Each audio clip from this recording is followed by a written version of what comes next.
Hey everyone, welcome to the Movie Throne podcast. I'm your host, the one and only King freaking Kansas, here on a Saturday morning, a day after Valentine's Day for all you fun people. Hope you guys had a happy Valentine's Day yesterday. King, he had fun. He had some peace and quiet, which is great.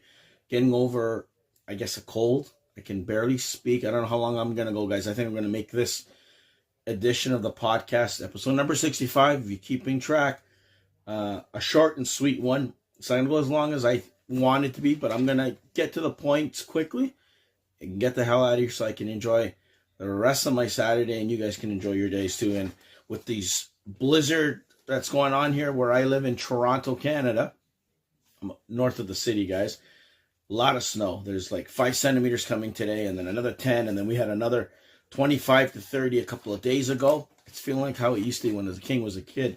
Anyways, enough with that. Let's get to business, guys, because I don't know how long my voice is going to last. So anyways, I'm here to cover anything in the world of TV, movie, entertainment. In this particular case, I want to tackle some hot topics that I came across that I, felt the need that I have to bring to your attention and discuss, give you my honest opinions on them. All right. Trailers. The only trailer that I managed to watch that it's worthwhile so I can talk to you guys is a little movie called The Accountant. In this particular case, The Accountant 2. It's coming out April 25th. The first trailer dropped. It stars Ben Affleck in the lead role and Jon Bernthal. From what I saw in the trailer, I'm like, yeah, give me some more. You get a whole bunch of John Wick, Transporter, what do you call it? Denzel Washington's film, not Training Day, but the Equalizer vibes all into one. He's a very smart, I want to say autistic person who's good with numbers, but he's also an assassin. He kills people for the higher ups and stuff like that. First movie was phenomenal. It took me totally by surprise. So I'm like, where the hell are they going to be taking us in this? Because it's going to be interesting. Well, anyways, looks like he's going to team up with his brother, Jon Bernthal, working for the person who knew about him and kind of let him go on the first one. And they're going to take down a whole bunch of nasty people. And the way they do it, it looked phenomenal. Like, there's action from beginning to end. Wow. Like, Ben Affleck, fantastic, man. That guy can act his chops. I don't know if he's going to be directing this or whatever, if you'll have his hands in the script or whatever. Either way, you put the Punisher, the Daredevil, or the Batman together, you're going to get a whole shit load of stuff getting blown up and all that crap. Sign me up. I was like wondering, I have to see the first trailer. Am I going to go see this damn thing? And yeah, I'm going to go see this thing. It's in April. I can't wait. I think it's going to do well. It's not going to make $100 million, but it's going to make enough that if they want to do a third one, I'm pretty sure they'll do it. But based on what I saw in the trailer, I'm sold. Sign me up. You guys let the king know in the comment section below what you guys think of The Accountant 2, trailer number 1, starring Ben Affleck and Jon Bernthal. It looks good, man. Anyways, okay, let's get into some casting news, okay? This is a big one, guys, because if you guys are fans of Motu or Masters of the Universe He-Man, for all you simpletons, there's a live-action film that's directed by Travis Knight. He did Kubo and the Two Strings. He did the first Bumblebee movie, Transformer film. And now he's going to be doing a live-action He-Man film, which I'm like, yes, we're going to get somebody good to do something well. Well, anyways, they hired another actress to play one of its key character roles in the film, the Sorceress. Apparently, Marina Baccarin has been cast to play the Sorceress. And I'm like, when I heard that news, I'm like, yes. Yeah, nailed it there, man. I'm telling you, I'm going to be posting on the screen all the other actors and what roles and all that. I don't know if you can be able to read it or see it, but it'll be somewhere on the screen. You guys can check it out. But as for Marina Baccarin being casted to play the Sorceress, sign me up, man. I'm telling you, that was big in my book. Because you're always wondering, who are they going to play the Sorceress? You already got Jared Leto playing Skeletor. You got to have something or somebody who's big and who can, when they're on screen presence, they're going to knock you off your feet, and she's going to definitely do it. I'm like, I can't wait. I always thought maybe you could have cast her as Evil Lynn. But you know what? I'll take her as a Sorceress. It's a win-win situation. You see what she can do in Daredevil and her Endgame TV series in Gotham. She's a phenomenal actress. I can't wait to see her there. that was like, yeah, that made my week. Even though I felt like crap, that made my week. You guys let me know in the comment section below. All right, guys. Now, I wanted to get to some news for you guys. I haven't seen this particular series. Apparently, Halo. There was a Halo TV series, I think 2 seasons that dropped on Paramount Plus, which I haven't seen.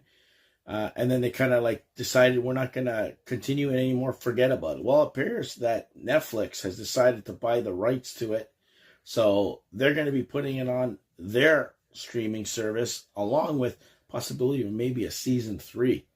And I'm like, damn, finally I can have a chance to watch it and see what all the hype is. Because people says first season was so-so, second season was a little bit better. You know, I haven't played the video games or any of that crap, so it's going to be totally new. It's going to be like totally off over my head like Arcane was, you know. But hey, sign me up. I'm happy. I don't know. You guys let me know if you're happy about that yourselves. Okay. The last big news that I wanted to talk about was, I don't know if you guys have ever been big fans of X-Files. Well, apparently this weekend, I believe, if I'm not mistaken, let me get the proper things for you guys. It's going to be a 2-day premiere Sunday and Monday on Fox cable TV, season 12. I think it's going to be like 8 to 10 episodes starring Fox Mulder and Dana Scully, a.k.a. Gillian Anderson and David Duchovny. They're coming back for season 12 of the hit series, and that's going to be dropping sometime this week coming up or the following. I'm not 100% sure, but either way, there's another season of X-Files. I used to watch that series religiously, and then when he kind of left, I kind of like, and then Jillian left too, and then they had the 2 replacements, and I'm like, I think Xena was there, and Mr. T-1000 was there as well. Patrick. You know, I'm like, nah, you know what? I kind of got off that very quickly. They tried to bring him back, and then they did a season about 1 or 2 years ago to kind of like bring him back and stuff, and they were looking for their kid, which was kind of interesting, and it's just pretty cool that I'm happy that they're back. You guys let me know, have you ever watched X-Files? Do you even care? But you got to watch that. So anyways, that's enough with the hot topics in particular. There's a whole bunch of other stuff that probably pop up, guys, from now and whatever. But you know what? That's what I decided to cover. You guys can always go in the comment section and ask me anything, and I'll be more than glad to give you my opinion on any of the topics that are listed or not listed. So anyways, let's get into some of the reviews, okay? There's only going to be a couple that I'm going to do. One's going to be a TV show, and one's going to be a movie. If you guys have been noticing the last several weeks, I've been covering, which I never thought I was going to do, the new Your Friendly Neighborhood Spider-Man animated series on Disney+. It's only 10 episodes. First week was 2 episodes, then 3. This week it's 3 episodes, 6 to 8. And then there's 2 more next week, and that's it. They kind of broke it down like that, which is pretty cool. They're only 22 minutes each episode or whatever. It's good enough in my opinion. Very unique style of animation. If you don't like that style of animation, like the comic book type brought up, mixed with the twist and all this stuff is not exactly, it's not canon to the MCU, but even though it borrows elements from everywhere, including the MCU, you know, it's been interesting. So I watched the first one saying, okay, there's promise. It took me by surprise. And then I watched the second week and said, okay, this is better. Then the third week, I'm like, okay, now you got me. This week, I think it's been probably the best week. A lot of development, guys, on that front. In 6, 7, and 8, we managed to get Scorpion in his suit. And holy crap, that fight between Spider-Man and the Scorpion, phenomenal. Like, that was done well. Literally got the crap kicked out of him, you know, big time. You had Daredevil show up in one episode that he's breaking into Norman Osborn's thing to try and find out stuff. He has a little confrontation with Spidey, and Spidey gets outsmarted by the blind man. I don't think he knows he's blind, but he took him down, which was excellent. Norman Osborn scheming and stuff like that. You know he's hiding something. I knew he was hiding something from the first episode when he wanted to help Spider-Man. I think he's going to feel betrayed. I have a funny feeling next week we're going to get something big like the Green Goblin. Spoiler, if you guys haven't seen it, too bad. You know he's coming because basically he sends his glider to rescue Spider-Man, who's literally on his last rope or strings of life. to pick him up with his glider and come back. You haven't seen him in the suit, but I'm thinking that something's going on. And then, of course, at the end of it, as they're arresting particular people and all that crap, you got Iron Man. Mr. Tony Stark shows up too, which is pretty freaking cool in my books. Otto Octavius makes an appearance as well. You got other relationships getting strained. You got his friend from school knowing who she is now because Harry Osborn opened his bloody mouth. So everybody pretty much knows who he is beside his aunt. But the stakes are high. I can't wait to see what's going on in the next episode because now he doesn't have a suit. What is he going to do? I don't even know, man, but it's going to be very thrilling to watch. So, I don't know. You guys let me know. How do you like this week's episodes of Your Friendly Neighbor Spider-Man? You guys are liking what you're seeing? You're hating? Either way, let me know in the comment section. Okay. The last thing I wanted to review, guys, before I lose my voice, because it seems like it's going downhill, is if you guys checked out Friday's video, I did a reaction video to a comedy from 2018 starring Anna Faris and Eugenio Debrev. I can't even pronounce his name properly. Eugenio Derbez. It's about, maybe 2 hours long. It's a comedy, but then it becomes a romantic comedy. It stars Anna Faris, Eugenio, whatever. Even Longoria's even in it, which I forgot about that. John Hannah. He's the guy from The Mummy, the brother to Evie, which is Rachel Weisz's character. He plays Colin, but oh my God, I did a quick reaction video on that, and like I said, I haven't seen it. I'm like, I saw his Latin Lover, which if you haven't seen that, you need to see it. This one, just as funny, man. I was going into this because I heard those two actors were in it. I'm like, okay, I gotta watch this. You can't lose, so I did so. And guys, yeah, I was happy to watch it, man. I was laughing my butt off. Some things were cheesy, some things were stupid, which was obviously, but Eugenio, when he's on the screen, it's like movie magic. He makes you laugh. He's like George Lopez. If you can tolerate George Lopez funny, you're going to like this. Even Anna Faris, it's like Dom Blonde, but not. Yeah, she's in a bind. She ends up going on his boat. He plays a douche rich bag, whatever, spoiled bride who hasn't worked a day of his life. And she's kind of like struggling. She's a single mother of 3 kids, trying to make ends meet. Works at a pizza shop that's owned by Eva Longoria and her brother and all that crap, which has a landscaping business. I'll come in handy later. She does a little bit of cleaning, goes on the yacht, gets tossed overboard, gets her thing damaged, and he doesn't want to pay her for the job. So she's now wondering what the hell's going to happen. Karma happens, guys. So Eugenio's character ends up falling off the boat, whatever. He ends up in a hospital, forgets who the hell he is. She sees it on the news, and her, along with Eva Longoria, kind of like, you're going to get your money, but you want to do something more wacky? So she goes to the hospital, guys, and this is the funniest part, pretends to be his wife, and she gets him to kind of like go with him, and he's like, no, I couldn't be this. So at the back of his mind goes, there's no way I did this stuff ever. I was married. There's no way, right? He's fighting it. But he goes along with it. He does whatever. He accepts it. He gets a job at doing, like construction and whatever the hell. With a whole bunch of other people. Meanwhile, his sister managed to find him. She wants everything. She wants all the money. So they're devastated. They're going to have a funeral, whatever they are is. And we find their family later finds out that she was nearby. And they think that, why didn't you go and tell me he's my brother so you can, whatever. She let it go. So anyways, that clears itself up near the end because he's kind of, whatever. So he keeps on doing what he's doing. He gets his paycheck. He's getting closer to the kids and all that. He teaches the kid how to ride a bike. He's working. He's really enjoying his life, even though he didn't want this lifestyle at all. And truth be told, he ends up finding out the truth. And he confronts her. They have a little argument. It had feels, guys. I'm telling you right now, I think she started to fall for him, too, from being a douchebag. He was actually a good person underneath it, right?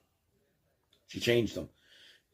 He ends up getting picked up by his family. The kids are devastated. She ends up going at the end, and, of course, they get together, and he chooses that family lifestyle than what he was living before with all the riches and whatever, rags and riches, as they say. And that was pretty much it. Like, there's a lot of more details and stuff that goes on. It's pretty funny, which I want you guys check out for yourselves, and then come back in the comment section and let me know. But yeah, man, I really thoroughly enjoyed it. So Overboard came out in 2018. Sorry, Anna Faris and Eugenio. Check it out for yourselves. Come back in the comment section. and that's my official review on the movie itself. So anyways, the last thing I wanted to cover before I get the hell out of here, before I completely lose my voice, and you guys won't be able to hear me for weeks, which is not good because there's a whole bunch of crap coming up. There's a little movie in particular. Main topic is the new Captain America Brave New World that's coming out or hit theaters this weekend. Myself and the Admiral are going to be going to see it Tuesday of next week. So check out our Out of the Theater movie reaction. Then, of course, our review the following weekend, Saturday. Because moving forward, Saturday will be our podcast instead of Sundays, and then our clip outs on Sundays. Whatever, I'm jumping all over the place. A lot of people been saying, you know what, is this going to be any good? Is the MCU going to be bouncing back? The immediate reactions were positive. You know, it was good. The most thing that a lot of people have been telling everyone or saying is that it kind of feels like Captain America and Winter Soldier TV series on Disney Plus is just an extension of that. And of course, apparently, because I don't know, I haven't seen this, it ties up a lot of loose ends from the original Hulk movie that happened way back in 2008. You know, because you got villains, which is not a spoiler, because I think people pretty much know. There's a Red Hulk, and there's the leader, which was in the first Hulk movie. So everything gets tied up somehow. I don't know how, but whatever. Sam's still reluctant. He hasn't taken the serum. He's got an upgrade of vibranium thanks to, Wakanda. The fighting does what he is. He's butting heads with the ideology of Harrison Ford and whatever's going on. From what I gather from the trailers, because the trailers were pretty cool, I don't know if it's going to live up to, because my Captain America is always going to be Steve Rogers, guys, no matter what you do. It's going to be pretty tough shoes to fill, but apparently the movie's, just good. It's not too bad, too whatever, but then I've seen a lot of people, even this morning, trashing the film, and I'm not the kind of person that I listen to anybody. Got to go see with my own two eyes and decide for that. Where is this movie going to lead or end up being when I rank it? I don't know until I watch it with the Admiral.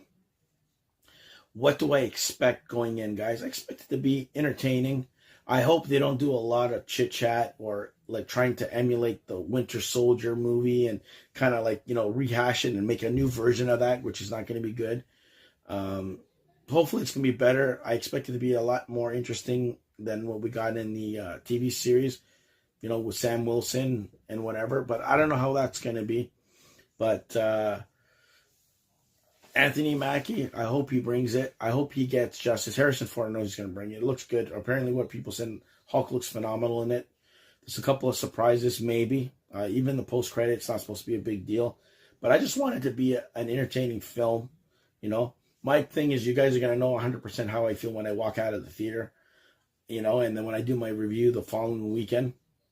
So I won't ruin it for all you guys. But I think it's going to be okay. I just want it to be good. I don't want it to be boring, because if it's boring, I'm going to tap out, and you'll see it across my face. The Admiral's going to let you guys know, too, when he, gives you his personal opinions of the film when he walks out of the theater on Tuesday. That's coming up on the 18th. But it's going to be interesting either way. I can't wait to see it. I am excited. I got low expectations going in, so it doesn't affect anything going in. Because when you have high expectations, sometimes you're going to get let down. I just want it to be good from point A to point B. And give us a reason why you made the film. Don't just make a movie just to make a movie. And you shouldn't have made one, in my personal opinion. So that's pretty much it, guys. That's the main topic for this week. I just hope that the players that are involved in that whole film are going to do well and the MCU gets on a good thing, because I'm looking forward to Thunderbolt in May. So anyways, that's all she wrote for this week's podcast episode of The Movie Throne. I hope you guys liked it. Like, share, and subscribe. Yes, I know it's short, simple, and sweet, but whatever. It is what it is. I sound like Kermit the Frog. I have my coffee to drink here, even though Christmas mug. But check it out for yourself. Check out our other videos that we're going to be dropping. I appreciate you guys. I guess from what I saw from the views, that you guys enjoyed that figure kind of review thing that I brought your way. So there'll probably be something coming in the next week or two. I don't know exactly when. I want the Admiral to be here so he can enjoy some of these figures, because he wants to jump back in and kind of, so we can have a discussion about the movie a little bit better. I'm tweaking it as we go along. It's not going to be too much. It's a limited series. But either way, glad you're there. Thanks for all the support, guys, across the globe, from Australia, India, US, UK, Canada. Thank you so much. Crazy times with all the stuff that's going on with, the world. It's a small world. Got to just take care of each other a little bit better. So anyways, be the hell good. Enjoy your weekend. And check out our clip outs Sunday, probably about 9:30. And of course, obviously, anything reaction videos, unboxing videos will be coming next week. And of course, the new podcast episode, we're going to give you guys our review and Reacher. I can't wait for that. So until next time, be the hell good. Stay off the King's throne. I'll see you where? Right here on YouTube land.